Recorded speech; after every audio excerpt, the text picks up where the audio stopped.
A high-profile case here in the GTA went to trial long before the death of George Floyd at the hands of police and the protests that, of course, followed. Dafonte Miller lost one eye in an altercation with off-duty Toronto police officer and his brother in Whitby almost 4 years ago. As Sean O'Shea reports, tomorrow, a judge is going to decide the fate of the two men charged. He was 19 when it happened. Dafonte Miller now blind in one eye after being struck repeatedly by the two men who stand accused. It was a violent confrontation in Whitby in December 2016, involving Miller and off-duty Toronto police officer Michael Terrio and his brother Christian. Each brother faces a charge of aggravated assault and attempting to obstruct justice. They've pleaded not guilty.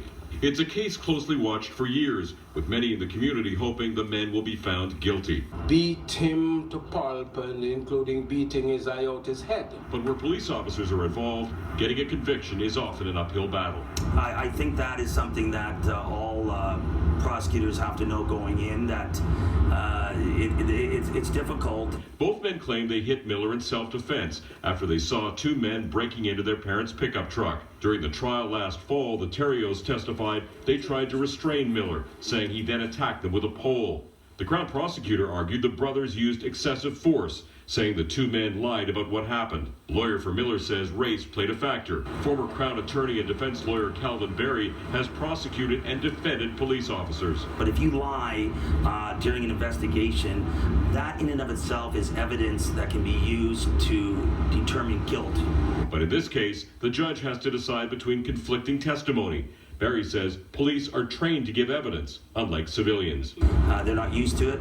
A lot of times it telegraphs that you're not telling the truth when you are, but you're just out of your ecosystem, so to speak.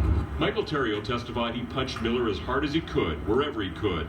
Now a judge alone will decide the case. Ontario Superior Court Justice Joseph DeLuca will release his decision on a live stream on YouTube Friday morning. You just want a fair trial, you want to be able to advance your defenses, and you want a verdict by 12 people or by a judge that knows what he or she is doing and applies the law. That's all. Sean O'Shea, Global News.